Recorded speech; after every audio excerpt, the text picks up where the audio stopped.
I want you to hit me as hard as you can. In space, no one can hear you scream. That tagline and the ominous atmosphere of Ridley Scott's iconic Alien created a new type of horror movie that blended science fiction, haunted house stories, and brilliant special effects.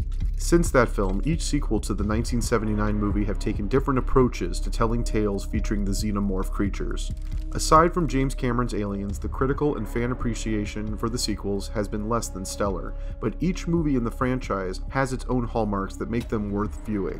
1997's Alien Resurrection is the furthest from Ridley Scott's first film, and is so much better than anyone gives it credit for. I'm Alex Mady, and welcome to the Unpopular Opinion.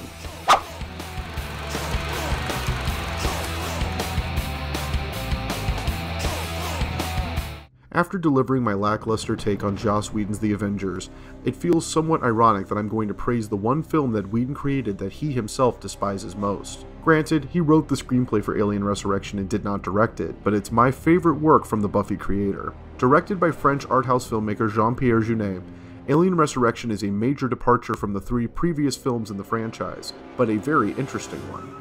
Alien Resurrection reimagines the Alien franchise as a hybrid of fantasy and horror rather than just a straight science fiction film.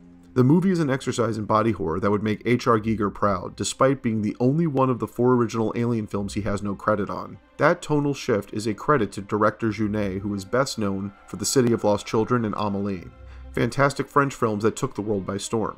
Alien Resurrection shares a lot in common with both of those films and his first movie, Delicatessen. All of the movies explore themes of isolation in a surreal world populated by the odd and the bizarre. In other words, a perfect universe for science fiction and one that shares similarities with cult classics like Luc Besson's The Fifth Element.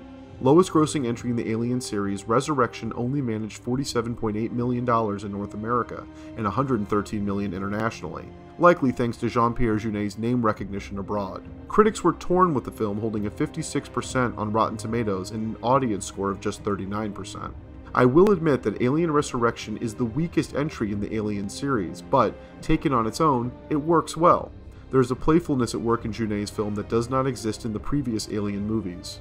While this light touch works in romantic stories like Amélie and A Very Long Engagement, it serves the same purpose in Alien Resurrection as it did in The City of Lost Children, by creating a sense of conflicting themes. Dan Hedaya's character, General Perez, and Brad Dourif's Dr. Gettleman both provide moments of strange levity that make you question whether you should laugh or be afraid, and that is the triumph of this movie.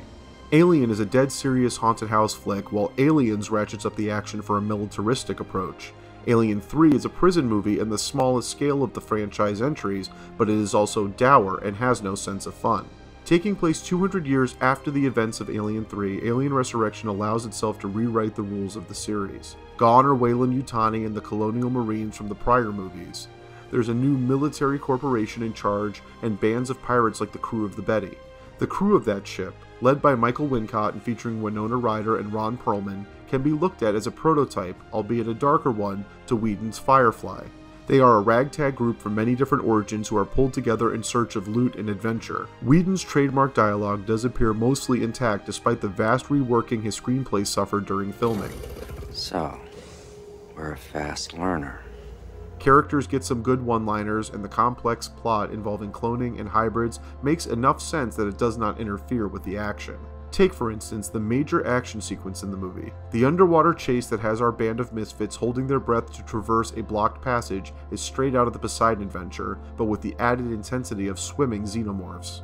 That scene alone beats anything David Fincher had in Alien 3.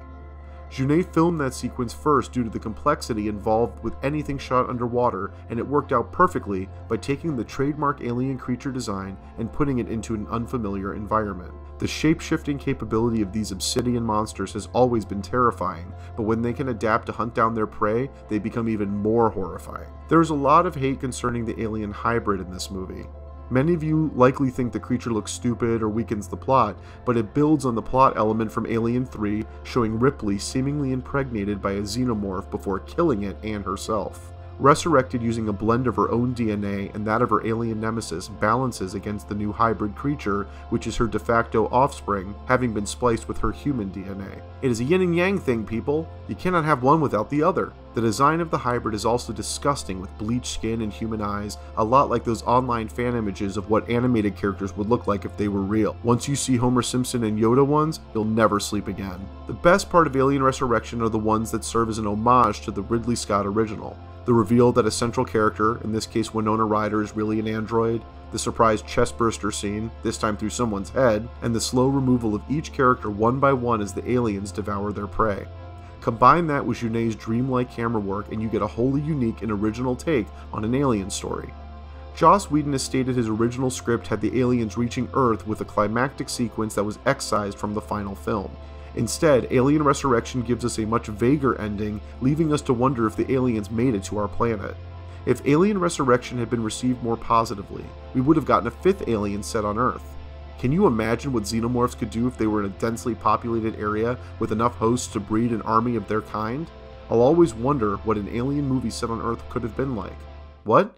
Alien vs. Predator, you say? Get the f*** out of here. While we never got Alien 5, there have been attempts to continue the series beyond Alien Resurrection. James Cameron was involved in the 5th film until he learned Alien vs. Predator was coming and decided he was done with the series. The closest we came to a true sequel was Neil Blomkamp's project, which would have seen Ripley reunite with Newt for a new film closer to the first 2 Alien movies. That was eventually scrapped when Ridley Scott's spin-off/prequel Prometheus garnered a sequel of its own, Alien Covenant. As much as I enjoy the Prometheus movies, they look and feel so much like Ridley Scott rehashing his first movie. What I enjoy so much about Alien Resurrection is that it doesn't just copy the other movies. Brightly lit, full of color, and distinct in every way. If you look at the entire Alien saga, no 2 films share much in common.